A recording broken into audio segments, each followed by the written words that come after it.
पातळीवर आहे की कॉक्रोच जनता पार्टी नावाची एक पार्टी अस्तित्वात आली. खरं म्हणजे हे अत्यंत दुर्दैवी आहे की या देशाच्या सर्वोच्च पदी असणाऱ्यांना म्हणजे सर्वोच्च न्यायाधीश असणारे सूर्यकांत याने या देशामधल्या बेरोजगार तरुणांना जुळवाची उपमा देणं हे अत्यंत दुर्दैवी आहे. ही जी मानसिकता आहे ती अत्यंत म्हणजे त्याला म्हणजे कुठच्याही म्हणजे ही मानसिकता पुढच्या काळामध्ये असणाऱ्या जाती व्यवस्थेसारखी वाटते की या इथं असणाऱ्या जे बेरोजगार आहेत त्यांना जनावरांसारखं एखादी उपमा देणं हे अत्यंत दुर्दैवी आहे. आणि त्यामुळं त्या तिथे अशा पद्धतीनं आपण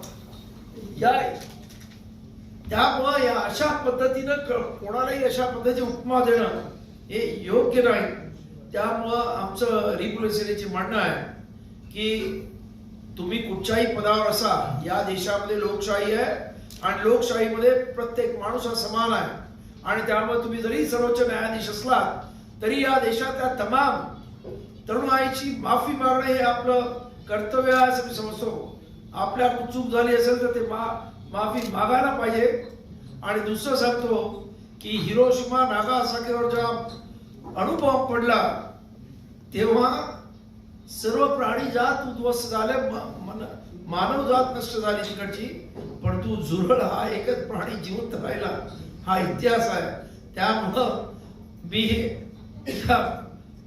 या पत्रकार परिषदेत सांगू इच्छितो की सर्वोच्च न्यायालयाने एक लक्षात घ्या, उद्या तुम्ही सर्वोच्च न्यायाधीश असाल नसाल परंतु ही तरुणाई या देशाची खऱ्या अर्थानं ताकद आहे, ती नक्की अस्तित्वात राहील आणि तीच या देशाला पुढे घेऊन जाणार आहे.